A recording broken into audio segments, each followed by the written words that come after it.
कोणाला आपल्या हायस्कूलचे शिक्षक आदर्श वाटतील, कोणाला आपल्या एखाद्या गावातील एखादा वारकरी आदर्श वाटतील, कोणाला आमदार, कोणाला खासदार, कोणाला मंत्री, कोणाला मुख्यमंत्री, कोणाला राष्ट्रपती, कोणाला राष्ट्राध्यक्ष, कोणाला एखादा शास्त्रज्ञ, कोणाला एखादा अवकाश संशोधन क्षेत्रामध्ये काम करणारा एखादा कोणाला कोण आदर्श वाटू शकतो. आदर्शाच्या संकल्पना प्रत्येकाच्या भिन्न भिन्न आहेत, है की नाही. मला जे आदर्श वाटतात ते तुम्हाला वाटत नाहीत, तुम्हाला जे वाटतात ते यांना वाटत नाही, यांना जे वाटतात ते त्यांना वाटत नाही. मी पुन्हा एकदा सांगेन, आदर्श स्वीकारताना डोळसपणे स्वीकारा. आंधळ्याच्या पाठीमागे जर चालू लागला तर खड्ड्यात पडाल का नाही. पंथी पुढीलाची चालताना मागीला आणि डोळी. आंधळ्याच्या पाठी चालत लागला, तुम्ही चालू लागला तर खड्ड्यात पडल्याशिवाय पर्याय नाही. आदर्श स्वीकारताना अत्यंत डोळसपणे स्वीकार. जाऊ द्या, सगळ्यांचं जाऊ द्या, कुणाचा आदर्श कोण असेल, कुणाचा आदर्श कोण असेल. आपण आज श्री तुकाराम महाराजांना विचारू, महाराज जगा काळ खाय आम्ही माता भोटवीन लाल ब्रह्मज्ञान हाती मुक्तात्मस्थिती साधन काळ गुलाम सलाम करी या घरी जगाचा मालक देव मागे पुढे.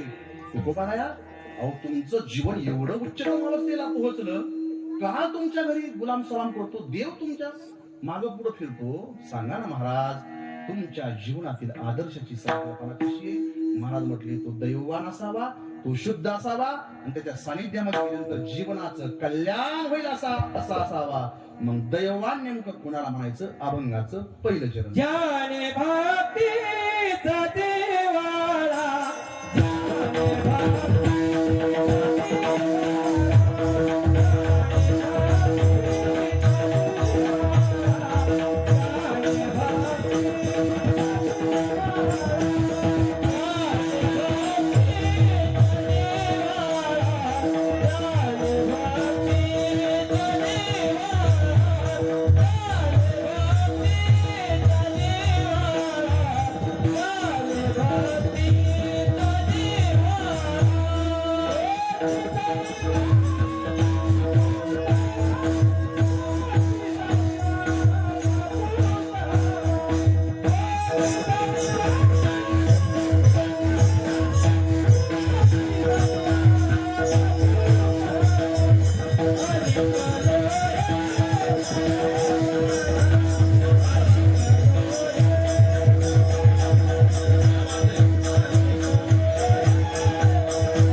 वाजेपर्यंत चढून जाऊ हा ना, असे अटेन्शन मध्येच आहेत, येऊ द्याच फक्त. वा सुंदर श्रोते, सद्गुरूंचा आशीर्वाद आहे. काळकरीत परिसरातील सद्गुरूंवरती प्रेम करणारी सगळी आपण मंडळी वेळात वेळ काढून आलात. तुमचं करावं तेवढं कौतुक थोडं आहे. अभंगाच्या पहिल्या चरणाला आपण स्पर्श केला. आपल्याकडे वेळ फार लवकर जातो का तिकडे? गावच नाही 9:30 वाजले, आमच्याकडे ना एवढं लवकर जातो. अभंगाच्या पहिल्या चरणामध्ये जगद्गुरु संतश्रेष्ठ श्री तुकाराम महाराज आपल्या जीवनातील आदर्श पुरुषाची व्याख्या सांगताना सांगतात, जाणे भक्तीचा जिव्हाळा, जो भक्तीचा जिव्हाळा जाणतो तो माझ्या जीवनातील आदर्श आहे. विठाला विठाला.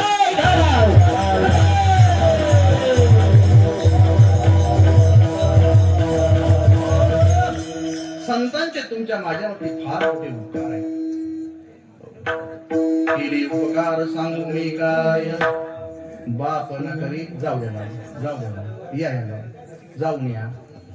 गेल्या गेल्या जाऊ, वाद करू नका.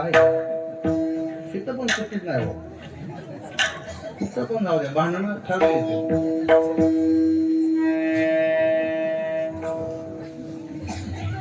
वा, जाणे भक्तीचा डोहाळा तुमची दैवाचा संतांची गेल्या कल्याण गेलं मैत्रीण आहे काय तुमची तुमच्या लय वैतागी असू द्या घ्या ऍडजस्ट करून कुठं बात करायचं असता ठीक आहे असतं एखादं अजून कोणते सांगू बाकी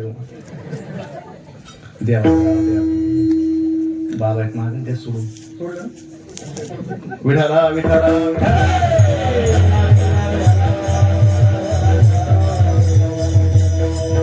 चांगलं काय वाईट काय योग्य काय अयोग्य काय काय करावं काय करू नये काय खावं काय खाऊ नये काय प्यावं काय पिऊ नये काय बोलावं काय बोलू नये सगळ्या गोष्टींचं दिग्दर्शन मार्गदर्शन गाथ्यामध्ये आणि ज्ञानेश्वरीमध्ये आपल्याला पाहायला भेटतं पाहायला भेटतो वाचली पाहिजे वाचावी डोळा पाहावी आम्ही मात्र ती वाचत नाही हो फार दुर्भाग्य आहे तुमचं आमचं तुम्ही आम्ही वाचतच नाही वाचाल तर किंवा मोठ्या व्यक्तीचं नाव शब्द आहेत वाचाल तर वाचलं पाहिजे हो कधीतरी ज्ञानेश्वरी 10-5 ओव्या वाचा नसलं वाचता येत तर ज्ञानेश्वरी अशी ते ओव्यांवरून अशी बोट फिरवा ज्या दिवशी ज्ञानोबरायांच्या ज्ञानदेवीतील ओव्यांवरती तुमची बोट अशी फिरतील ना दादा त्या दिवशी समजायचं की माऊलीने तुमचं बोट पकडलं माऊलीने तुम्हाला असं वाटतं ना की ज्ञानोबरायांनी आमचं बोट पकडावं तुकोबरायांनी आमचं बोट पकडावं तर कधीतरी ज्ञानेश्वरी आणि गाथा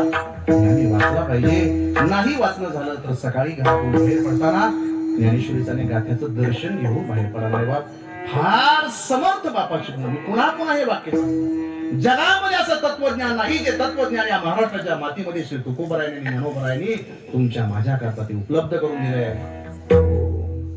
तुम्ही आणि भाग्यवान आहेत त्याची जाण आणि कल्पना असलेला विठाला विठाला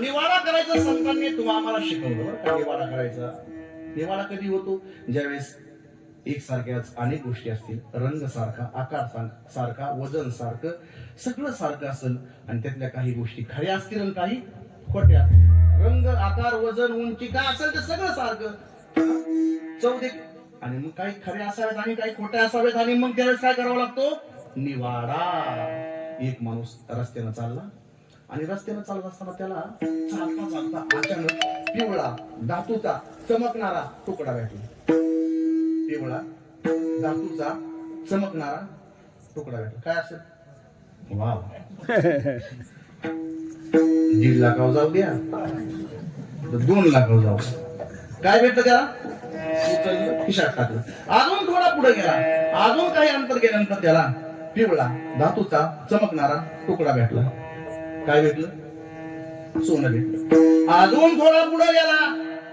पुन्हा त्याला अजून एक पिवळा चमकणारा धातूचा तुकडा भेटला काय भेटलं त्याला सोनं पिवळं सोनच आहे काय फक्त बरं असू द्या अजून थोडा पुढे गेला अजून त्याला पिवळा धातूचा चमकणारा तुकडा भेटला काय असेल अहो या की लवकर पितळावर सारखं सोनं कसं सापडतंय तुम्हाला एवढं काय रस्त्यावर पडलं काय सोनं सापडायला सोनं सापडलं सोनच म्हणतात पितळा पुढे झाला आणि नाही मी पण असं म्हणलं असतो अजून पुढे गेला अजून पुढे गेला अजून 4-2 तुकडे त्याला भेटले मग त्याच्या मनात शंका आली की अरे यातलं काही सोनं असावं आणि काही पितळ असावं मग त्यानं काय केलं खिशामध्ये ते सगळे तुकडे टाकले आणि आपला टेंबुर्णीला चामराच्या घरी गेला पुढे जावं लागलं हुशार आहेत की तुम्ही सोनाराच्या घरी जाऊन त्याचं काय करावं लागेल परीक्षण करावं लागेल यातलं खरं कोणतं आणि खोटं कोणतं म्हणजे निवाडा अनेक गोष्टी रंग आकार वस्तुमान चव सारखी असते काही खऱ्या काही खोट्या निवाडा हा तो निवाड्याचा ठाव असा निवाडा करायचं संतांनी तुम्हाला आम्हाला चांगल्यापैकी शिकवलेला आहे फक्त गाथा वाचला पाहिजे विठाला विठाला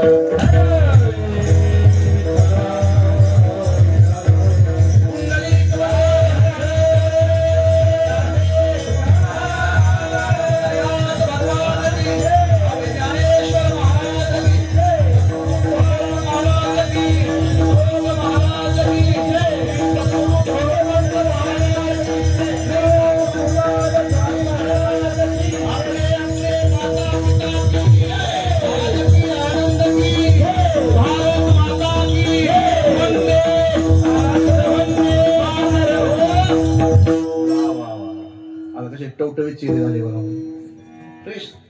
अगदी काही वेळ आपल्याकडे शिल्लक राहिला, वेळेच्या पुढे जर आपल्याला अजिबात जायचं नाही, काय करायचं, जाऊन काय ओव्हर टाइम भेटणार आहे आहे की नाही?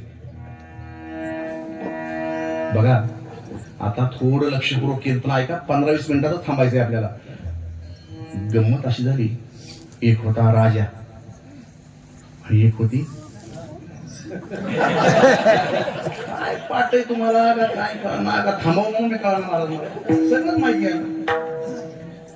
एक होता आणि एक होती आवडती दुसरी कुठून कथा आल्यात काय करायला तर. एक होता राजा, एक होती राणी, एक त्याची होती एक आवडती आणि दुसरी नावडती. महाराज महिला मंडळी अशा कथा फार आवडीने वाचतात. मुरण्या जावी यांच्या पोटा यावी असे फार अशा कथांवरती प्रेम करतात ज्या कथांना काहीच त्यात दम नसतो. असू द्या, भाव निर्माण असतो. पण तर एक राजा होता, मला काही सांगायचं नाही तो ही अशी कथा नाही, मी तुम्हाला छान कथा सांगतो बघा. कथा सांगायची, संपवायचंच कीर्तन, आपल्याला जायचं नाही वेळेच्या पुढे. एक राजा होता आणि तो राजा जंगलामध्ये शिकार करण्याकरता गेला. आता राजा शिकार करण्याकरता गेला म्हणजे राजा बरोबर प्रधान असणार.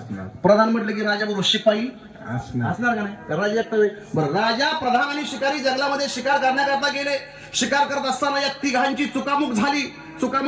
राजा एकीकडे, प्रधान दुसरीकडे, शिपाई तिसरीकडे गेले आणि जंगलामध्ये निर्भीड अरण्यामध्ये एकमेकाला शोधण्याचा प्रयत्न ते करतात, परंतु कोणाचाच कोणाला मेळ बसत नाही, कोणाला शोधू शकत नव्हतं. अशा परिस्थितीमध्ये सगळ्यांनी विचार केला की आता भेट होणं शक्य नाही. शिपायांनी विचार केला की जिथून आपण जंगलात प्रवेश केला त्या दिशेनं बाहेर पडू. प्रधानजीनं तसाच विचार केला, जिथून आलो त्या दिशेनं बाहेर पडू. आणि राजा एकटा दुसरीकडे गेला, त्यानं पण विचार केला की जिथून ज्या दिशेनं आलो त्या दिशेनं आपण बाहेर पडू. आणि मग प्रथमदा जंगलातून शिपाई बाहेर पडू लागले. कोण बाहेर पडू लागले? शिपाई जंगलातून बाहेर पडू लागले. आणि जंगलातून बाहेर पडत असताना त्या शिपायांनी पाहिलं, काय पाहिलं? एका झाडाखाली एक आंधळा व्यक्ती निवांत बसलेला आहे. कसला व्यक्ती? आंधळा म्हणजे कोण? ज्याला चालता येत नाही असा नाही, दिसत नाही तो आंधळा. बरोबर. आणि चालता येत नाही कोण? पांगळा. बरोबर. तर त्यांनी काय पाहिलं? आंधळा व्यक्ती तिथं बसलेला आहे. हे शिपाई त्याच्या जवळ गेले. बरं का, लक्षपूर्वक आहे का? ते शिपाई त्याच्या जवळ गेले आणि त्याला जाऊन काठी हातात अशी चौकदारासारखी काठी त्याला अशी डवसली. हे आंधळ्या म्हटले ते बिचारा असं दचकले. जी हे आंधळ्या, मूर्खा, गदड्या, इथं बसला, अक्कल आहे का? 4-2 शिव्या खुशी त्याला दिले. तू म्हटलं मला माफ करा, माझं काय चुकलं? हे काय चुकलं? किती वेळ झाला इथं बसलाय? तू म्हटलं बराच वेळ झाला मालक. बर. कुणी कान वरतय, कुणी डेंबी गोड घालतय. त्या आंधळ्या चेष्टा लावली त्यांनी. हे आंधळ्या सांग बरं. काय सांगू मालक? घाबरलं. सांग आंधळ्या, तुला आमचा राजा इथून जाताना दिसला का? राजा दिसला. म्हटलं नाही जी, मी जन्मजात आंधळा आहे, मला काही दिसत नाही. बरं ठीक आहे, नाही दिसत, ठीक आहे. 4 अजून काठ्या मारल्या, चेष्टा केली, केस ओढले आणि ते शिपाई तिथून निघून गेले. थोड्या वेळानं प्रधान तिथे आला. प्रधानजीनं पाहिले का आंधळा व्यक्ती बसलेला आहे. आता ते प्रधानजी बघा त्या व्यक्तीच्या जवळ गेले. हो आंधळे बाबा, शब्द चढ उतार ठेवा, सगळं सारखं म्हणजे एका ह्यात टाकू नका. ओ आंधळे बाबा. जी का हो आंधळे बाबा? किती वेळापासून? मगापासून. बर, तुम्हाला आमची काही माणसं इथून जाताना जाणवली का? जी जाणवली. तुम्ही पुढे जा, उजव्या हाताला वळा, अगदी 15 ते 20 मिनिटाच्या अंतरावरती तुमची माणसं तुम्हाला मिळून. ठीक आहे. प्रधान निघून गेला. थोड्या वेळानं तिथं कोण आला? राजा आला. पहिला आंधळा व्यक्ती. आता तो राजा त्या आंधळ्या व्यक्तीच्या जवळ गेला आणि राजा बोलतो, ओ सुरदासजी. आंधळा पण म्हटले नाही, वर्मावर राहतलं कसं आहे? कुणी लंगडा असेल लंगड्या, कुणी आंधळा असेल आंधळा, म्हणजे आपल्याला ते त्याच्या वर्मावरती काय म्हटले? सुरदास नावाचे फार मोठे अंधसंत होऊन गेले. अंधसंत. ओ सुरदासजी. जी का हो, तुम्हाला एक प्रश्न विचार. बरोबर, तुमचं जेवण वगैरे झालंय? काय तुम्हाला अडचण? काही नाही, जेवण झालंय, सगळं ठीक आहे ना बाकी? हो सगळं ठीक आहे. का हो सुरदासजी, एक प्रश्न असा आहे, तुम्हाला आमची काही माणसं इथून जाताना जाणवली का? तो म्हटला हो, सुरुवातीला काही शिपाई इथं आले, नंतर प्रधानजी इथं आले आणि राजा आता तू आलास ना, पुढे जा, उजव्या हाताला वळा, अगदी अर्ध्या तासाच्या अंतरावरती तुम्हाला तुमची सगळी माणसं भेटून जातील. राजाला तर घामच आला, मला हे आंधळ डुप्लिकेट नाही. सुरुवातीला शिपाई आले, नंतर प्रधान, मी राजा. या आंधळ्याने ओळखलं कसं? हो आंधळे बाबा, चष्टा लावली काय? का तुम्हाला दिसतं का? अहो नाही, जन्मतात आंधळ. मग मी राजा हे ओळखलं कसं? अहो आम्हाला आमच्या तुकोबारांनी शिकवलं माणसं कशी ओळखायची. म्हणजे तुकारामाला शिकवलं तुम्हाला? हो राजा, अरे सुरुवातीला काही शिपाई इथं आले आणि आल्याबरोबर मला काय म्हटलं माहिती का? हे आंधळ्या, शिव्या दिल्या, गुदगुल्या केल्या, चेष्टा केली, केस ओढले, मारलं मला आणि मला म्हणले इथून आमची माणसं तुला जाताना दिसली का? मी ओळखलं, ज्यात हे इतके उर्मट आहेत, नक्की जे शिपाई व्हायच्या लायकीचे. नंतर प्रधान आला, त्याच्या बोलण्यात थोडीशी नम्रता होती. हो आंधळे बाबा, आमची काही माणसं जाणवली का? मी ओळखलं, नक्कीच प्रधान असणार आहे, प्रधान जे असणार आहे, थोडं सौम्य भाषा आहे, मधुर भाषा आहे. आणि राजा, अरे बाबा तू आता इथं आलास, मला आंधळेच बाबा सुद्धा म्हटलं नाही. सुरदास अशा नावाला हाक मारली. शब्द जैसे कल्लोळ, पोटच्या लेकराप्रमाणे काळजी घेतली. जेवण केलं का विचारलं, तब्येत कशी विचारलं, घरचं सगळं ठीक आहे का विचारलं. मी नक्की ओळखलं की हा प्रजेची पोटच्या लेकराप्रमाणे काळजी करणारा राजा असा. वा वा वा वा. राजा म्हणतो की मनात आला की आंधळ बोलतो हुशार आहे, हे इथं नाही पाहिजे, राजवाड्यात घेऊन गेलं पाहिजे, आपल्या कामी येईल कुठंतरी. आपल्या मोठी माणसं हुशार असतात. हो कार्यकर्ता असा पुढं पुढं करणार दिसला का की लगेच ओळखतात हे कार्यकर्ता होणार, याला जवळ केला पाहिजे. कार्यकर्ते होत जाऊ नका कोणाची, लय वापरून घेते. आता इलेक्शन झालं, जाऊ द्या. तर मग राजाने विचार केला की याला, हो आंधळे बाबा, माझी तुम्हाला एक विनंती की तुम्ही माझ्या राजवाड्यात, नाही नाही नाही, मी आपला बरा आहे, गरीब, नाही नाही नाही, खायला प्यायला लिहायला सगळं देतो, तुम्ही फक्त मला योग्य मार्गदर्शन करायचं, तुम्ही हुशार दिसताय. राजानं आग्रह केला ना, आंधळे बाबाला कुठं आणलं? राजवाड्यात आणलं. ऐकायला लक्ष देऊन असल्या कथाला आल्या मुळे ऐकू वाटत आहे का नाही. आणि घरी राजवाड्यात आल्यानंतर आंधळे बाबाचं आपलं मस्त जेवणाची राहण्याची सगळी टाकाटक सोय केली. 8-15 दिवस झाले, गाल वरती आलो, चांगलं खायला भेटलं, खायासारख्याशी गाल वरती आली. राजाच्या घरचं खाणं. मग एके दिवशी गंमत अशी झाली, त्या राजाकडे एक घोडा व्यापारी 2 जातीवंत घोडी घेऊन आला विकण्यात. ओ राजा साहेब, ही 2 जातवान घोडी आहेत, आरत म्हणून आणलेली आहेत. अनेक देशोदेशाच्या राजांची मागणी होती, पण मला असं वाटलं की ही घोडी तुम्हालाच विकावी म्हणून आणली तुमच्याकडे. किंमत काय? ओ राजा साहेब, तुमच्या करता फक्त 3 लाख रुपये. 3 लाख रुपये? हो, 3 लाखाच्या कमी 1 रुपया घेणार नाही. जातीवंत का? हो जातीवंत आहेत. पण थांबा जरा, 2 मिनिट थांबा. ही जातीवंत तुम्ही म्हणताय, पण आमचा एक पारकवान माणूस आहे, त्याला जरा मला बोलवू द्या. तुम्ही आम्हाला म्हटलं बरं असं काय म्हणता तुम्ही याला? आता सुरुवात हुशार आहे तुम्ही दादा, आता हे सुरुवात म्हणते सगळी. बरं असू द्या. आज बोललो बाबा इकडे काय? अहो ह्या व्यापारी 2 जातीवंत घोडी घेऊन आलाय, अगदी दिसायला सारख्याला वारकीत. हो त्यांचा रंग सारखा, वजन सारखं, उंची सारखी, शेपटी सारखी, दात सारखे, त्यांचे शिंग सारखे, उंच सारखे. घोड्याला शिंग काय आपल्याकडे? सारख्याला मार. राजेसाहेब गडबड करू नका, किंमत भरपूर आहे, मला जरा बघू द्या बरं. दोन्ही घोड्याच्या मध्ये असं आंधळे बाबाला उभा केलं आणि दोन्ही घोड्याच्या पाठीवरून असा त्या आंधळीने हात. ओ राजेसाहेब, या घोडे व्यापाऱ्याला तात्काळ अटक करा. का? अहो यातलं हे डाव्या हाताचं घोडं आहे, ते जातीवंत आहे. हे उजव्या हाताचं घोडं आहे ना, हे जातीवंत नाही, हा तुम्हाला फसवतो. अटक केली. राजाला फसवाय निघाला होतास, राजाला फसवतो. अरे 3 लाख किंमत द्यायला तयार झालो, असं घोडं आणलं. अरे मग राजेसाहेब माफ करा, चुकलं माझं, अहो मी काय बोलतो. याला तुरुंगात टाका. आंधळे बाबा जाऊ द्या. तो माणूस रडू लागला. आता तुरुंग त्याला भेटला, म्हटलं रडू लागला. तो म्हटला जाऊ द्या, माझी आवाजाला पाहिजे, जाऊ द्या, माझी 2 घोडी मी तुम्हाला फुकट देऊन टाकतो राजेसाहेब. अजून 4 घोडी मी बाजूला बांधले, ती पण तुम्हाला फुकट देतो. पण या आंधळ्या माणसाला मला एक प्रश्न विचारायचा आहे. काय? ओ आंधळे बाबा, काय विचारायचे बघा या माणसाला, काय विचारतो? ओ आंधळे बाबा, कोणीच ओळखू शकत नाही यातलं जातवान घोडं कुठलं आहे आणि बिगर जातीचं कुठलं, हे तुम्ही ओळखलं कसं? आमच्या तुकाराम महाराजांनी शिकवलंय आम्हाला घोडं कसं ओळखायचं. तुकाराम महाराज हे पण शिकवलं. हो तेज इशाऱ्यावरती आणि तट्टू ठोकावरती येते. जजातवान घोडा आहे ना त्याला फक्त इशारा ए राजा म्हटलं की पळत येतो मालगावर. तट्टू ठोकावर सबकी व्याखी देवी 4 दिवसात करमायला जातो इथून. 4 दिवस लागतील जायला त्याला. आणि जातवान पातळ वस्तू कर्मा.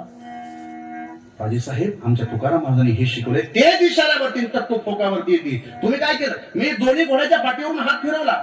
जे डाव्या साईडचं घोडं होतं ना ते हात फिरवल्याबरोबर त्यांनी लात मागाशी मारली. ते किंग काढलं असं त्याचं कातर असं त्याने हलवलं शहरलं. ते मी ओळखलं हे डाव्या साईडचं कसलंय जातवाने आणि उजव्या साईडच्या मी आंबाळतोय चोंबाळतोय काहीच प्रतिक्रिया नाही त्याची. हे नक्की असं दिसतंय खोटं दिसतंय. राजा भरता खुजाला ओ शिपाई इकडे काय आजपासून या आंधळे बाबाच्या जेवणामध्ये रोज 1 ग्लास दूध वाढवा. जास्त दिवस जगलं पाहिजे. आता खुराक लक्षात ठेवा बघा. खुराक जर तुम्ही लक्षात ठेवला तर दृष्टांत पूर्ण होईल. 1 ग्लास दूध मस्त मजात चाललं. दूध दररोज भेटू लागलं. केशर टाकून अजून काय बदाम टाकायचे नाही तुमच्या मनात. बदाम काजू की दूध मसाला पण टाकाय. तुम्ही म्हणता तसं आपलं काय नाही. तुम्ही सगळे श्रीमंत लोक तिथले परिसरातले. तुम्ही केशर दूध मलाई युक्त ठीक आहे ते त्या आंधळ्या बाबाला रोज दूध भेटू लागलं. मस्त मजेत चालू. एके दिवशी काही दिवस उरल्यानंतर त्या राज्यामध्ये एक हिरा व्यापारी हिरे घेऊन आला. 10-12 हिरे आणले. ओ राजा साहेब अनेकांची मागणी तुमच्याकडे आणलं. काय हिरे किंमत एका हिऱ्याची 5 लाख. किती हिरे 10 हिरे 50 लाख. लगेच घेतो लगेच घेणार तात्काळ घेणार पण दाखवू द्या. आता एक भाई म्हणजे सुरदास आता हुशार झाली तुम्ही. सुरदास ओ सुरदासजी या इकडं. काय हे हिरे हातात माझ्या गडबड करू नका. गेल्या वेळेस तुम्ही फसला होता राजेसाहेब माझ्या हातात द्या. जरा मला खोलीत घेऊन चला. खोलीचा दरवाजा बंद करा. ते आंधळे बाबा आतमध्ये खोलीत गेलं. सगळे हिरे तापसले. बाहेर आला राजेसाहेब याला मरेपर्यंत जेलमध्ये टाका. 4च खरे बाकी सगळे ते तर लटलट कापू लागला. आता काही जगत नाही. तो मला राजेसाहेब हे 4 आणि हे अजून 10 फुकट. पण लेकरा बाळाचा बाप आहे जगू द्या. अहो पूर्वीच्या काळी हिरे व्यापारी काय करायचे काही हिरे डुप्लिकेट हिरे मिक्स करून देत नव्हते. पण दाखवताना दाखवायचे. समोरचा किती पाण्यात आहे हे कळणार नाही. कळलं तर जसा रेट मध्ये त्याला दाबता येईल तसा दाबायचा. अशी पद्धत होती पूर्वी. हे 10 हिरे मी तुम्हाला फुकट देतो पण मला गरीबाला जेलमध्ये टाकू नका. जाऊ द्या राजेसाहेब जाऊ द्या. या व्यक्तीला मला एक विचारायचंय. फुकट घेतले हिरे राजाला लगेच दिशा टाक. या व्यक्तीनं कसं काय ओळखलं की यातले 6 हिरे डुप्लिकेट आहेत खोटेत म्हणून. म्हटलं मला काय माहित. त्यांना विचार ओ आंधळे बाबा जी तुम्ही कसं काय ओळखलं यातले खोटे हिरे म्हणून 6 हिरे. म्हणजे राजे साहेब आम्हाला आमच्या तुकाराम महाराजांनी शिकवलंय की हिरे ओळखायचे कसे.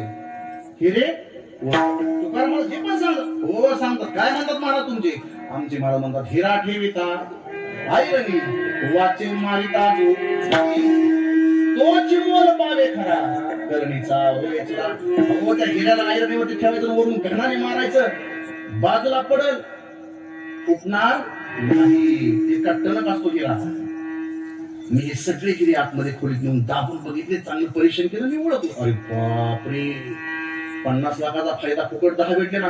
अ शिपाई इकडे इकडे इकडे इकडे काय आजपासून या आंधळ्या बाबाच्या जेवणामध्ये रोज 2 चमचे तूप वाढवा. पहिलं काय आता 2 चमचे. आता तुम्ही चुप राहणार बरं का. आता शेवटचा जो व्यापारी आणतो 1 ग्लास दूध 2 चमचे तूप. आता मस्त चाललं होतं. म्हणजे चाललं होतं. एके दिवशी अत्यंत अनमोल असा मोगरा नावाचा एक दागिना रत्न घेऊन आला. मोगरा नावाचं रत्न अतिशय दुर्लभ. राजा ओ राजा साहेब किंमत 90 लाख रुपये. मी आपल्या अंदाजे सांगतो बरं का. तू म्हणतो कसं काय एवढी वाढली. सोनं 2 लाख गेले म्हणजे मोहरा जाईल ना 1 कोटीपर्यंत. ऍडजस्ट करत चला 90 लाख ठीक आहे घेतो पण दाखवू द्या कोणाला. सुरुवातीचा दाखवायचं. तुम्ही सगळं आता सुरुवातीचा दाखल्याशिवाय काय घेत नाही. सुरुवातीचा तर कळत काय नाही. पण चला ना बस्ता बांधाय चला बस्ता बांधाय. सुरुवात तिथे गेले की बाहेर बसतो दुकानात चहा पीत. अहो तुम्हाला आणलं इथं बस्ता बांधा. तुम्ही तर बाहेर काय करणार. आपल्याला कुठं कळतंय का आपल्याला आणलं कशाला. पण तरी पण सुरुवात म्हणायचा. आणि मग 90 लाख रुपये किंमत सांगितली. घ्यायचं ठरवलं. आंधळे बाबाला हात मारली. आंधळे बाबा इकडे या. हा 90 लाख रुपये किंमत सांगतो. राजे साहेब गडबड करू नका, तुम्ही फार अधीर होता. इकडे द्या तो मोहरा घेतला, आतल्या खोलीत गेले. 15, 20, 25 मिनिटांनी ते बाहेर आले. सांगितलं राजे साहेब या माणसाला तात्काळ फासावती द्या. का? हा मोहरा खरा नाही, हा मोहरा खोटा आहे. 90 लाख रुपये. अरे बापरे. त्यानं पटकन खिशातले ओरिजिनल खरे मोहरे काढले, राजाच्या चरणावर ठेवले. मला राजे साहेब काही करा, पण शिक्षा देऊ नका. तुमच्या पाया पडतो. 2 कोटीला चुना लावून. 2 कोटी नाही, किती झालं? 9 दोन्ही खिशात माल येत नाही. तुम्ही सांगा जरा. 90 ठरलं होतं ना आपलं. वाढू अजून तुम्ही म्हणलं की वाढू, माझं काय नाही. 9 दोन्ही 1,80,00,000 हा चंदन लावणार होता आपल्याला. त्याला हो राजे साहेब हे 2 हिरे मोहरा फुकट घ्या, मला काही शिक्षा करू नका. निघाला माणूस रडत, अश्रू पुसत तिथून. तो व्यापारी जाताना त्या आंधळ्याकडे वळून बघितलं. लय राग आला त्याला. मला राजे साहेब विचारतो या माणसाला एकच, काय कसं ओळखलं? कुणीच ओळखू शकत नाही. जातवान माणूस ओळखू शकत नाही. या नाही आंधळ्या ना. म्हणजे तुम्ही विचार, ओ आंधळे बाबा कसं काय ओळख? म्हणले आम्हाला आमच्या तुम्ही कीर्तनकार होता ना बघा, 100% लय बोलायला लागले मागापासून. तुकाराम महाराजांनी शिकवलं, काय शिकवलं? मोहऱ्याला तुम्ही सूत म्हणजे दोरा गुंडाळायचा आणि दोरा पेटून द्यायचा. जर खरा मोहरा असेल तर दोरा जळत नाही. का कोणाकडे आपण लगेच बघू की तुम्ही नाही. आता तर दाखवा मोहरा. मी राजा याला सूत गुंडाळलं, पाहिलं तर जळालं. हा डुप्लिकेट आहे, खोटा आहे. राजा बालता पूजाला शिपाई. इकडे काय राजे साहेब आजपासून या नळ्याच्या जेवणामध्ये रोज 2 लाडू वाढवा. कशाचे? बुंदीचे. एवढं हलकं खाता काय तुम्ही? बदाम काजूचे. बरोबर. अजून कोणाला काय सांगायचंय? अजून पुढचं वर्जिन एखादं डिंक लाडू म्हणजे बदाम काजू अमुक मिक्स असतं. ड्रायफ्रूट, हा सगळे ड्रायफ्रूट, फक्त बदाम काजू नसतं कसं आहे. ड्रायफ्रूट मिक्स असेल. 2 लाडू वाढवले बरं का. पहिलं काय? दूध. 1 ग्लास दूध, 2 चमचे तूप आणि 2 लाडू. काय आणलं रे बाबा, आता वजनच वाढलं. 90 किलो करून गेलं आम्हाला. एके दिवशी राजाला वाटलं काय हुशार माणूस आहे, कसं काय कळत असं बरं, कसं काय राजाच्या मनात शंका. राजा म्हटला, ओ आंधळे बाबा मला तुम्हाला एक विचारायचं आहे. म्हणजे काय? म्हणजे तुम्ही एवढं माझा फायदा करून दिला, एक विचार होतो तुम्हाला कळतं कसं काय एवढं? नाही राजे साहेब मला काय गरीबाला कळतं, मी आपला असा साधा नाही नाही नाही ऐका मला माझं भविष्य सांगा. भविष्य माणसाला हात दाखवायचं समज, हात दाखवायचं. भविष्य सांगा, भविष्य सांगा, भविष्य सांगा. मला हो राजे साहेब भविष्य मी नाही सांगा. बरं जाऊ दे, नाही सांगा. बरं जाऊ द्या, भूतकाळ सांगा. भूतकाळ सांगा. माझं काय घडलं ते सांगा. माझं काय घडलंय? तुम्हाला राजे साहेब नका ना मला आग्रह करू गरीबाला. सांगा मी तुमच्या पाया पडतो. माझा भूतकाळ सांगा. म्हणजे राजे साहेब तुमचा भूतकाळ मी माझ्या तोंडानं सांगू नये, तुम्ही तुमच्या कानानं. म्हणजे आता मी भोगलोय सगळं, तुम्ही मला म्हणता की भूतकाळ सांगू नये. हो सांगा, वेळ घालू नका. किती वाजले? मी वेळेच्या पुढे जात नाही. भूतकाळ नक्की राजे साहेब 2 अटीत घडे. मी भूतकाळ तुम्हाला सांगा, पण माझ्या 2 अटी आहेत. काय अट? पहिली अट, मी सांगितल्याबरोबर मला शिक्षा करायची. आणि दुसरी अट, लावलेला खुराक बंद करू नका. लावलेला खुराक बंद करायचा नाही. या 2 अटी त्यानं मागून घेतल्या. म्हणला काही नाही अडचण, सांगा. राजे साहेब सांगू का? म्हणले बघा बरं तुम्हाला राग, अजिबात राग येणार नाही. अहो मी सांगा नव्हतं ना, तुम्ही कशाला? अहो सांगा. अहो नका राव. अहो सांगा म्हणतो का? बघू तुमच्याकडे. नाही आठी 2 द्यायला ठेवा. अहो तुम्हाला शिक्षा करत नाही, तुमचा खुराक बंद करत नाही, मला भूतकाळ सांगा.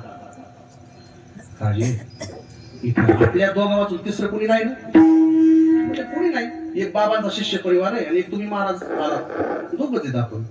बघा बघा भिंतीला पण कान असता, कोणी नाही सांगा लवकर. राजे साहेब तुमचा भूतकाळ असा आहे, तुम्ही ना काय बघा बघा तिसरं कोण? अहो नाही सांगा लवकर. राजे साहेब तुम्ही ना तुम्ही काय राजे साहेब तुम्ही ना तुम्ही राजेच्या नाही आचराच्या कुठच्या. राजाची तर पाहिजे अशी मस्त हो राजे साहेब अहो, ठरलंय काय अरे बाबा तुला आता काय करू अहो मला मी सांगत नव्हतो का नाही सांगत विश्वास नसेल तर आईला जाऊन विचारा मन जाणे पापा जाणे माय बाबा राग आला पण काय करू आता तो राजा ताट ताट ताट आई आई काय झालं बा? आई एका प्रश्न अरे एवढा लाल कुंद झाला एवढा राग काय झालं एवढा आई खरं सांग काय सांगू खरं आई मी नेमका कोणाचा आहे खरं सांग अरे तुझ्या जीबीला काय हार आहे की नाही अरे लास राजाला अशी बोलला ए आई अजिबात खोटं बोलायचं नाही मला सांगितलंय आंधळे बाबा सांगितलं आई अवघड झालं. ती म्हणजे बाळा आता तुला कळालंय ते सांगते काय हे बघ मला मुलं व्हायची पण जगत नव्हती मुलं व्हायची पण जगत आपल्या राजवाड्यातील एका दासीला आणि मला सोबत दिवस गेले आणि मुलं व्हायची पण जगत नव्हते मग मी काय केलं मोठं कौशल्य वापरून सोयीला हाताखाली धरून माझ्या जवळच लेकरू तिच्या जवळ ठेवलं तिच्या जवळच लेकरू हे असं आचार्याचा तुमच्या डोक्यात तिसरं काहीतरी तुम्ही तर्क लावायला हुशार आहे कळलं ना कसं लक्षात तिच्या जवळ लेकरू तिच्या जवळ हे कोणालाच माहित नाही कोणाला अगदी त्या तुझ्या आईला सुद्धा आजपर्यंत हे माहित नाही पण तुला हे कुणी सांगितलं आंधळ्या माणसाने सांगितलं चल त्या आंधळ्याला बघतेस त्याच्यात आई त्याला काही बोलायचं नाही ठीक आहे खरं मला कळालं माझं काय विरोध नाही मी तुम्हाला सांगितलं की मी कोणाचा आहे वगैरे ठीक आहे असू दे पण मला हे आंधळ्याला कसं कळालं ते कोणालाच माहित नाही ना हे त्याला कसं कळालं मला काय माहित चला आपण विचारू गेल्या मी तुम्हाला सांगितलं होतं ना पहिली यात काय शिक्षा दुसरी यात काहीच करणार नाही आईला सोबत घेऊन आलोय बरोबर आई साहेब खरंय का 100% खरंय बरं पण तुम्हाला हे कळालं कसं म्हणजे आमच्या तुकाराम महाराजांनी सांगितलं तुकाराम महाराज असलं पण सांगतात का मग ज्याचा संग चित्ती कामने तू त्या याती चहाची माता वेदिचरीन तत्वता अभिजात वेद शोधा असं आहे काय पण तुकाराम महाराजांनी शिकवलं तो शिकवलं राजे साहेब मला माफ करा मी तुम्हाला हे सांगितलं हे सांगायचं एक की योग्य काय अयोग्य काय मला असं ऐकाय बरं वाटलं आहे की नाही कथा गोड वाटले ऐकायला पण योग्य काय अयोग्य काय खरं काय खोटं काय चांगलं काय वाईट काय याचं मार्गदर्शन आणि दिग्दर्शन सांगायचे की गाथ्यामध्ये तुम्हा आम्हाला ठीक आहे पण तुकाराम महाराजांनी सांगितलं तुम्हाला सांगितलं पण हे तुम्हाला तुम्ही ओळखलं कसं मला कसं ओळखलं ते म्हटले राजे साहेब आता सांगा सुरुवातीला कुठला व्यापारी तुमच्याकडे आला हा विसरले हे असेल घोड्याचा व्यापारी आलता घोड्याचा व्यापारी आल्यानंतर तुम्हाला तो एक घोडं खोटं देत होता त्या घोड्याच्या व्यापारामध्ये मी घोड्याची पालन करून तुमचे किती पैसे वाचवले 3 लाख रुपये वाचवले का नाही वाचवले मी ओळखलं नसते सांगतोय 3 लाख रुपये वाचवले का नाही मग 3 लाख वाचवल्यानंतर एवढे पैसे तुमचं वाचवल्यानंतर तुम्ही काय करायचं असतं हातातील अंगठी एक काढायची असतील माझ्या गरीबाच्या अंगावरती फेकून द्यायची असते पण तुम्ही देऊन दिलं काय दूध 1 ग्लास दुसरा कुठला व्यापारी आला हिऱ्याचा बरं हिरे तुम्हाला किती फुकट भेटले 10 हिरे 50 लाख रुपयाचे फुकट भेटले बरं तुमचा किती 50 लाखाचा फायदा करून दिला 50 लाखाचा फायदा करून दिला ऐका चालू करणार 50 लाखाचा फायदा करून दिला म्हटल्यानंतर तुम्ही माझ्यावरती खुश व्हायचं असतं आणि गळ्यातलं सोन्याची लॉकेट करायचं असतं चेन करायची असतील माझ्या गरीबाच्या अंगावरती फेकून द्यायची असती पण तुम्ही देऊन दिलं काय 2 चमचे तूप बरं तिसरा कुठला व्यापारी आणला मोहऱ्याचा 2 मोहरे फुकट भेटले 1,80,00,000 फायदा करून दिला अहो आनंदाने उड्या मारायच्या असते तुम्ही नाचायचं असतं माझ्या समोर आणि अंगावरचं सगळं सोनं या गरीबाच्या अंगावरती फेकून द्यायचं असतं पण तुम्ही देऊन दिलं काय 1 2 जी आरती 1 ग्लास दूध 2 चमचे तूप आणि 2 लाडू त्या अर्थी ही राजाची लक्षणं नाहीत, आचार्याची लक्षणं आहेत. ही कुणाची लक्षणं आहेत? याच्यावरून मी अंदाज काढला. मला काय माहिती, तुमच्या आईला आणि त्या सुईनीलाच माहित होतं, मला माहित नव्हतं. पण मी काय काढला, अंदाज काढला. विठ्ठला विठ्ठल.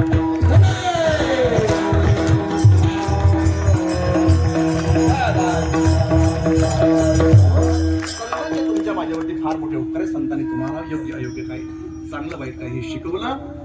केले उपकार सांगू मी काय, बापन कधी आईसी माय जगाचे हित, जाणे माऊलीची चित्त आईसी कळवळ्याची जाते, करी लाभावे न. जो भक्तीचा जिव्हाळा जाणतो, महाराज म्हणतात तो माझ्या जीवनातील आदर्श आहे. आणि ज्याला जिव्हाळा भक्तीचा माहित नाही, मग पंडित असेल, शहाणा असेल, विद्वान असेल, तो माझ्या अंतःकरणाचा ठाव घेऊ शकत नाही. अभंगाचं दुसरं अनक नोहे माझे मना,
स्वर्गीय महाराष्ट्राचे फार मोठे नेते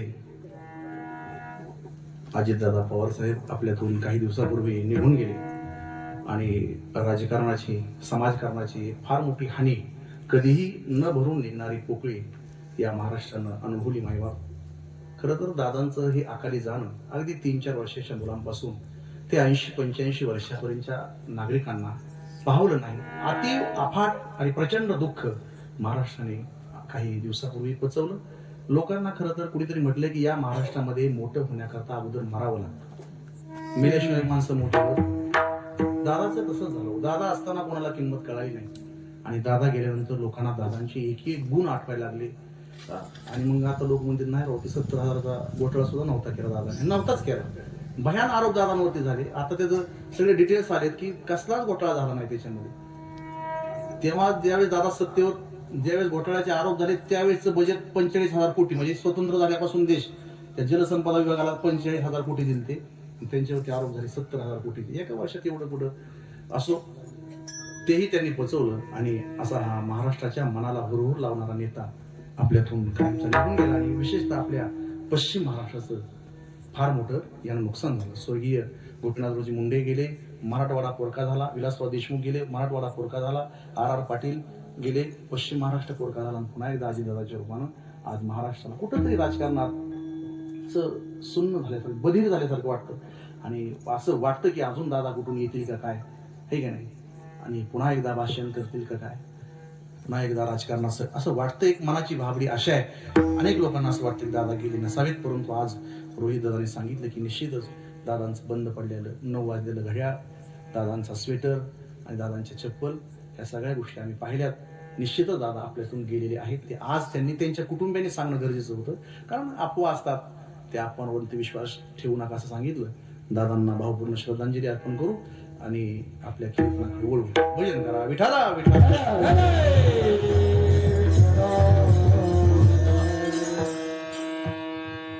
यावर पवार वस्तूच कीर्तन आहे वाटतं, पवार पवार म्हणजे पॉवर आहे हो, हे का नाही. असो, काय सांगत होतो कीर्तन. हा, विसरतोय बघा. या अभंगामध्ये जिव्हाळा हा शब्द 2 वेळा आला. जिव्हाळा हा शब्द आला. जाणे भक्तीचा जिव्हाळा. महाराज जिव्हाळा म्हणजे काय हो? 10 मिनिटात थांबायचं. किती मिनिटात? 8:15 सुरू झालं, 10:15 थांबायचं. महाराज जिव्हाळा या शब्दाचा अर्थ होतो प्रेम, आणि जिव्हाळा या शब्दाचा दुसरा अर्थ होतो झरा. पहिला अर्थ काय होतो? प्रेम, आणि दुसरा अर्थ झरा. भक्तीमध्ये प्रेम अपेक्षित आहे तुकोबरायांना. आता याच्यात पण गुणरहितम, कामनारहितम, प्रतिक्षण वर्धनते, कमिशन, सूक्ष्म स्तर, अनुभव स्तर, हे प्रेमाचे प्रकार आहेत. आणि जिव्हाळा या शब्दाचा दुसरा अर्थ असा होतो काय? झरा. झरा. झरा कशाला म्हणायचं? ज्याच्यामध्ये अखंडता आहे, हे काय नाही, ज्याच्यामध्ये स्वच्छता आहे, ज्याच्यामध्ये शीतलता आहे, त्याला काय म्हणतात? तसं भक्तीमध्ये महाराजांना अखंडता अपेक्षित आहे. दिनरजनी गोविंदाची शिंक जांभई खोकला, येतुका वेळ वाया गेला. कामामध्ये काम, नंतर 10:15 वाजले की आलीच जांभळी. प्रवासन पोहोचतोय काय म्हणत बाबा? भक्तीमध्ये अखंडता अपेक्षित आहे. तुमच्या माझ्याकडून ते होणार नाही. आपण सारखं घड्याळाकडे बघतो. भक्तीमध्ये अखंडतेचे दुर्लभ होते बरं. आमचे गुरुजी नेहमी सांगतात शेतकऱ्याचे 3 प्रकार आहेत. 1 सातबाऱ्याचा शेतकरी, 2 बांधावरचा शेतकरी, आणि 3 प्रत्यक्ष राबणारा शेतकरी. किती प्रकार शेतकऱ्याचे? सातबाऱ्याचा शेतकरी म्हणजे फक्त त्याचं सातबाऱ्यावरती नाव आहे, त्याचा शेतीचा कधी दुरान्वय देखील संबंध येत एसीच्या खाली उतरतच नाही. सातबारा शेतकरी म्हणून घेतो. 2,000 महिन्याला, किती महिन्याला? 4 महिने भेटतो, ते त्याच्या अकाउंटला पडते. हा फक्त सातबाऱ्यावरचा शेतकरी. दुसरा बांधावर, प्रत्यक्ष काम करणार नाही, कोणाकडून तरी काम करून घेणार, नाही काम केले की त्यांना वैतागणार, शिवाय देणार, बांधा उभा राहणार. अरे का रे गड्यानो, काल पाणी का दिलं नाही धानाला? का पाणी दिलं नाही? ओढला मालक. घडी काय म्हणला, मालक अहो खूप पाऊस झाला हो म्हणून पाणी नाही. अरे मूर्खा, कदाड्या, मग छत्री घेऊन पाणी द्यायचं ना. छत्री घेऊन. त्याला म्हणायचं बांधावरचा शेतकरी. शेतीचा संबंध नाही, आयडिया नाही, कशी शेती करायची नाही. तिसरा शेतकरी प्रत्यक्ष शेतामध्ये काम करणारा, हा तिसरा शेतकरी. बरं का?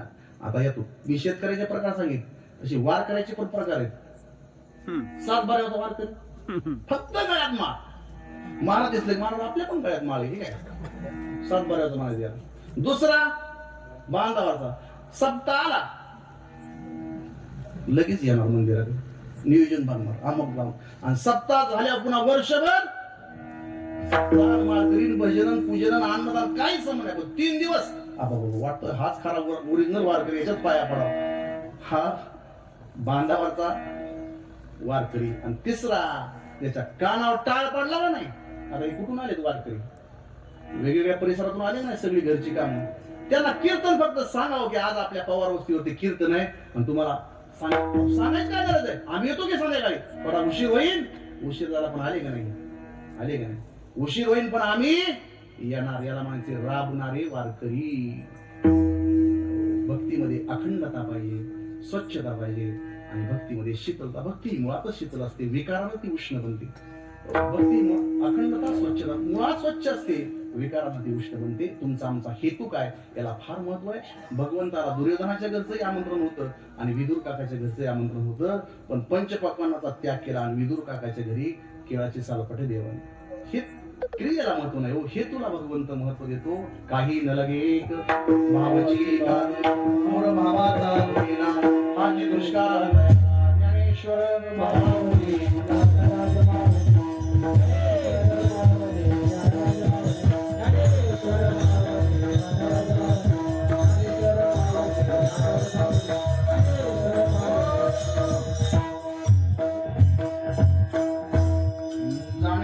जिव्हाळा तोची दैवाचा पुतळा. दैव नेमकं म्हणायचं काय साला?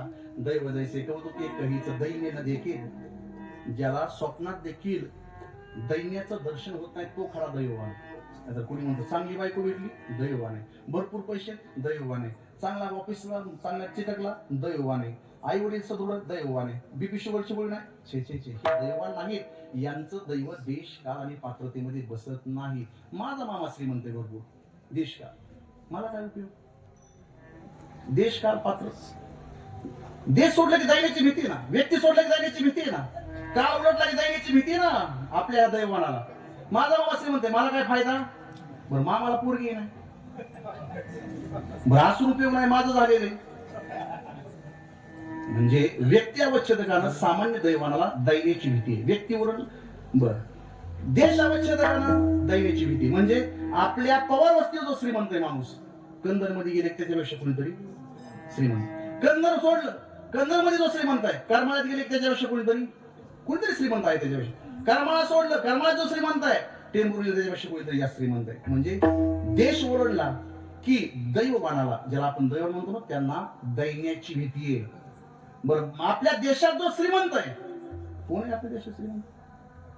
टाटा, अंबानी, हे श्रीमंत आहेत ना. बरं हे बाहेरच्या देशात गेल्यावर ते मार्क झुकरबर्ग, ते फेसबुकचं कितीतरी मिनिटाला अब्जावधी रुपये त्याच्या अकाउंटला पडत येते. ते अंबानी अदानी त्याच्याकडे कुठंच नाही. म्हणजे पृथ्वीवरचा कुबेर त्यांना म्हणतात. म्हणजे देश अवच्छेदकानं सामान्य दैवानाला दैन्याची भीती आहे. आणि काल अवच्छेदकानं, ओ महाराज आमची आजोबा काठीला घोंगरू बांधून कंदरमध्ये फिरायचे, तुम्ही काय रोजानं जातो? रोजानं म्हणजे काल निघून गेला की तुम्हाला आम्हाला दैन्याची भीती आहे मायबाप. देश, काल आणि व्यक्ती अवच्छेदकानं सामान्य दैवानाला दैन्याची भीती आहे. पण अध्यात्मामध्ये दैन्य दुःखाम्हा नयती जवळी दहनये होळी मोती दोष जाणे भक्तीचा जिव्हाळा तोच दैवाचा पुतळा अनेक नये माझे मना हो का पंडित भक्तीचा जिव्हाळा ज्याला नाही तो माझ्या अंतगानाचा ठाव घेऊ शकत नाही. जिव्हाळा त्याच्या भक्तीमध्ये असावा अशी माझी प्रामाणिक इच्छा असं तुकोबाराय बोलतात. मायवा आता फक्त एकच मिनिट तुमचा घ्यावा, लगेच भजन आणि लगेच सगळ्याला आमंत्रण आहे बरं का. तुम्ही म्हणता आम्हाला सांगितलं नाही, तुटून पडायचं. भरपूर अन्नदान आहे 3 दिवस. जाणे भक्तीचा जिव्हाळा तोची दैवाचा पुतळा अनेक नये माझे मना हो का पंडित शहाणा विद्वान कसला असू द्या माझ्या मनाचा ठाव घेणार नाही. हो महाराज सांगा, या अभंगात जाणे हा शब्द 2 वेळा आलेला आहे. जाणे भक्तीचा पुतळा म्हणे नववीर भक्ती जाणे. हो 2 वेळा जाणे हा शब्द का? 2 वेळा जाणे हा शब्द का? त्याचं उत्तर असलं पहिला जाणे हा शब्द 1 मिनिटात सांगतो. पहिला जाणे हा शब्द भक्ती अवच्छेदकांना आलाय आणि दुसरा जाणे हा शब्द दादा ज्ञान अवच्छेदकांना तुकोबारायांना अपेक्षित आहे. ते कसं ऐका. जीवनामध्ये केवळ भक्ती असूनही उपयोग नाही आणि केवळ ज्ञान असूनही उपयोग नाही. भक्ती असं नाही ज्ञान. हे बघा उद्धवाकडे ज्ञान होतं दादा, पण भक्ती कुठं जावं लागलं? देवानं पाठवलं नाही गोकुळात उद्धवाला. बरं नामदेवरायांकडे भक्ती होती, पण ज्ञान कुठं पाठवलं आम्हाला? विश्ववाक्याचं नाही. म्हणजे जीवनामध्ये भक्ती असावी आणि ज्ञानही असावं आणि त्याचा सुरेख संगम ज्याच्या जीवनात आहे महाराजांना तो त्यांच्या जीवनात आदर्श. भक्ती प्रेमावीन ज्ञान नको अभिमान नित्य नवा प्रेम सुख दे प्रेमाविन नाही. बघा गंमत अशी आहे, अरण्यामध्ये असताना एवढा दृष्टांत सांगितलं लक्ष देतो. अरण्यामध्ये असताना भगवान श्री रामप्रभू आणि सीतामाई दोघे जण निवांत एकांतात बसलेले. अरण्यात किती जण गेले होते? 3 जण. दोघ जण हे निवांत बसलेले आणि सीतामाईने एक दृश्य पाहिलं. ते दृश्य असं होतं महाराजजी, ते दृश्य असं होतं की एका झाडावरती एक वेल अशी वरती चढलेली होती. झाडावरती वेल आणि त्या वेलीनं तो वृक्ष असा आच्छादला होता.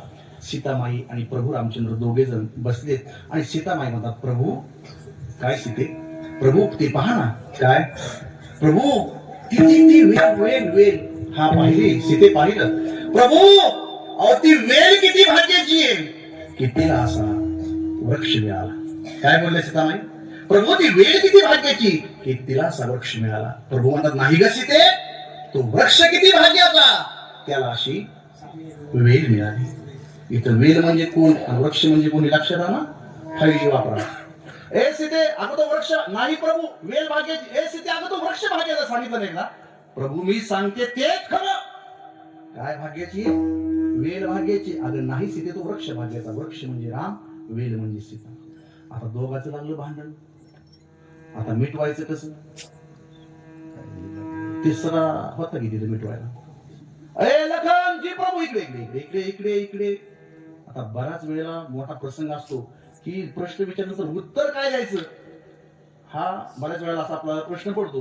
आणि बरेच असे प्रश्न असतात त्याचं उत्तर देता येत नाही. एका जंगलात एक वाघ, एक माकड, एक कोल्हा आणि शिळी 14 जण राहत होते. वाघ, माकड, कोल्हा, शिळी राहत होते. एक दिवशी काय झालं, वाघानं सकाळी सकाळी नाश्ता केला. वाघाचा नाश्ता काय, पोहे खाल्ले असतील का? हा काय वाघाची शिकार त्यानं केली आणि वाघ आपला येऊन बसला कुणाजवळ, शिळीजवळ. आणि शिळीजवळ बसल्यावर लागला का पाहा, काय शिळी मग कसं काय झालं, मतदान कोण निवडून आलं, काय कसं काय. ती म्हणजे हो वाघोबा पलीकडे लांबून बोला, लांबून का म्हणजे शी बाई तुमच्या तोंडाचा फार वास येतो, जरा लांबून बस. राग आला तो वाघ मला असं बोलते, मोठ कुठली आपल्याला धरलं असं तोडला नाही, धरलं आणि दुसऱ्या अक्षराला त्या वाघानं शिळीला खाल्लं. कोल्ड तर 120च्या स्पीडनं पळायला लागलं. मला आता काय खरं नाही. वाघानं रुद्रावता ए कोल्ह्या पळायचं नाही, जागेवर थांब, ताणून धरे. हो म्हटला मालक राव कशाला गरीबा, इकडे इकडे इकडे इकडे, पळू नको पळू नको. अहो माझं तुझं काय चुकलं, तू इकडे, तू माझी संगत केली, इकडे सांग कोल्ह्या, ती शेळी म्हणत होती ती खरं आहे का? तो म्हणला काय म्हणत होती शेळी, मला काय माहिती. शेळी म्हणत होती की तुमच्या तोंडाचा वास येतो, खरं आहे का? तो म्हटला कोण हुशार, म्हटला तिला काय अक्कल होती, मूर्ख होती. अहो सरकार तुमच्या कोणाचा अजिबात वास येत नाही, कोण म्हणतो मूर्खा, खोटं बोलतो. ती शिळी काय खोटं बोलतो, तू लबाडायस, तू कोल्ह्याला वाट. आणि दुसऱ्या क्षणाला त्या कोल्ह्याला पण मारलं, खाऊन टाकलं. आता राहिलं कोण, माकड उंच शेंड्या गेलं. अरे माकडा मला वरती पण चढायला खाली ये, खाली खाली. म्हटला राव असं नका करू, अन्याय नका करू, मला जगूया राव, मला जगायचंय. लेकर अजिबात काय सांगू, इकडे खाली खाली खाली. म्हटलं आता आपण पण संपलं, आता आपलं काय खरं, शिळीला संपवलं, कोल्याला संपवलं, आता आपला लट लट लट लट लट लट कापू लागले. जवळ जवळ सांग कोल्या, ते सांग माकडा, शिळी म्हणत होती ती खरं का कोल्हा म्हणत होता ते खरं? किती अवघड प्रश्न विचारलाय. येतो म्हणाव तर मरण, नाही येतो म्हणा वाच तरी पण मरण फिक्स. इकडे वाक्य माय कोणाचा आणि सांग, शिळी म्हणत होतं ते खरं का ते कोल्हा म्हणत होता ते खरं? माय कोणाचा वास येतो का? माकड जवळ वास येतो का सांग. तो म्हटला सरकार 4 दिवस झाले सर्दी झाली, वासच यायचा बंद झालाय. वाचलं माकडं काय वाटतं असंच आहे ना, म्हणला सर्दी झाली. तसं आता प्रश्न लखन भैयाच्या समोर आहे. ए लखन सांग, तुझी बहिणी असं म्हणते की वेल किती भाग्याची आहे की तिला असा वृक्ष मिळाला, आणि मी असं म्हणतो की वृक्ष किती भाग्याचा आहे, त्याला अशी वेल मिळाली. सांग लखन कोण भाग्याचं आहे? किती अवघड प्रश्न विचारला. वृक्ष भाग्याचा म्हणावं वहिनीला लागेल, आणि वेल भाग्याची म्हणावं तर दादाला लागेल. लखन भैयानं दोघांकडे पाहिलं आणि सांगितलं, दादा देऊ का उत्तर? हो दे बाळा, दे लखन उत्तर दे. दादा उत्तर असं आहे. काय उत्तर आहे? दादा ती वेल पण भाग्याची नाही, वहिनी ती वेल पण भाग्याची नाही, आणि तो वृक्ष पण भाग्याचा नाही, तर त्या वेलीच्या आणि वृक्षाच्या छायेमध्ये आराम करणारा हा लखन खऱ्या अर्थानं भाग्य. वेलही भाग्याची नाही आणि वृक्षही भाग्याचा नाही, हा लखन खऱ्या अर्थानं भाग्याचा आहे. भक्ती ही श्रेष्ठ आहे आणि ज्ञानही श्रेष्ठ आहे. तर भक्तीचा आणि ज्ञानाचा सुरेख संगम ज्यानं आपल्या जीवनामध्ये घातलाय, जाणे भक्तीचा जिव्हाळा, तो खरा भाग्य. अनेक नये माझे म्हणा, हो का पंडित शहाणा, नाम रूपी धरली चित्त, त्याचा दास मी अंकित, तुका म्हणे नवविध, भक्ती जाणे तो शुद्ध, अनेक नये माझे म्हणा, हो का पंडित शहाणा. भजन झाले ज्ञानेश्वर यथामती यथावकाश अभंगावरती चिंतन करण्याचा प्रयत्न केला मायबाप. या अभंगातून श्री तुकाराम महाराजांना असंच म्हणायचं असेल असा माझा दुराग्रह नाही. तुकोबरायांचे शब्द म्हणजे एक अक्षरात दादा वसे माझा रमाकांत. अल्पमतीच्या माणसाला तुकोबरायांच्या अक्षरांचा थांब लागणार नाही. जे बुद्धीला भावलं श्रीगुरूंच्या सानिध्यामध्ये आळंदीमध्ये जे शिकलो ते तुमच्या समोर मांडण्याचा प्रयत्न केला. मी तुमच्या इथला जवळच असेल, पण लहानपणापासून आळंदीला असतो. आता माझ्या गावाचं नाव काही सांगत नाही, तिथं पाहुणे त्यांना विचारा सकाळी त्यांचा जावाईच आहे म्हणजे मी नाही पण माझे भाऊ त्यांची जाव आहे त्यांची मावस भावाची असो.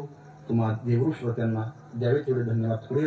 काय वाटते मला असं वाटतं की तुम्हाला सगळ्यांना शाबासकी द्यावं देवच वाटते. किती मानापासून तुम्ही मागव एक माणूस उठलं नाही शेवटपर्यंत एक कामगार. उजवा हात पुढे घ्या पुरुष मंडळी उजवा हात पुढे घ्या.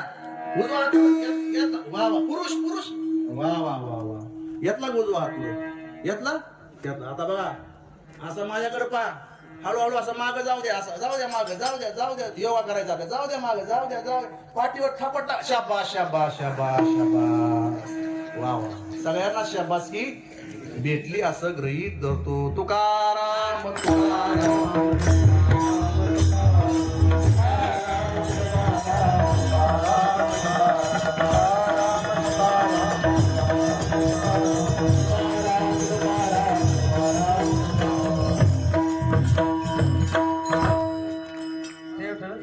जय विठ्ठल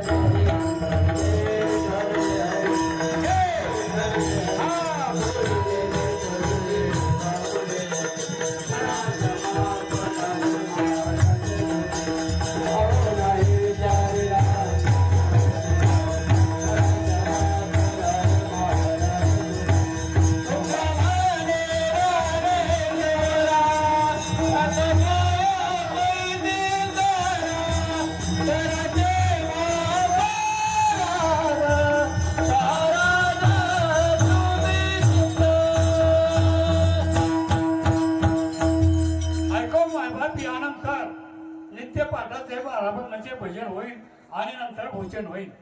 पहाटे 4 ते 5 ध्यान चिंतन होईल. 5 ते 6 काकडा होईल. 6 ते 7 देवपूजा होईल. 8:30 ते 10:30 अमृत अनुभव ग्रंथाचे पारायण होईल. 10:30 ते 11:30 गुरुवर्य सद्गुणा शिवलाल स्वामी महाराज यांचे प्रवचन होईल आणि नंतर आरती पूजा दुपारचे भजन आरती पूजा होईल. नंतर 5 ते 6 हरिपाठ होईल.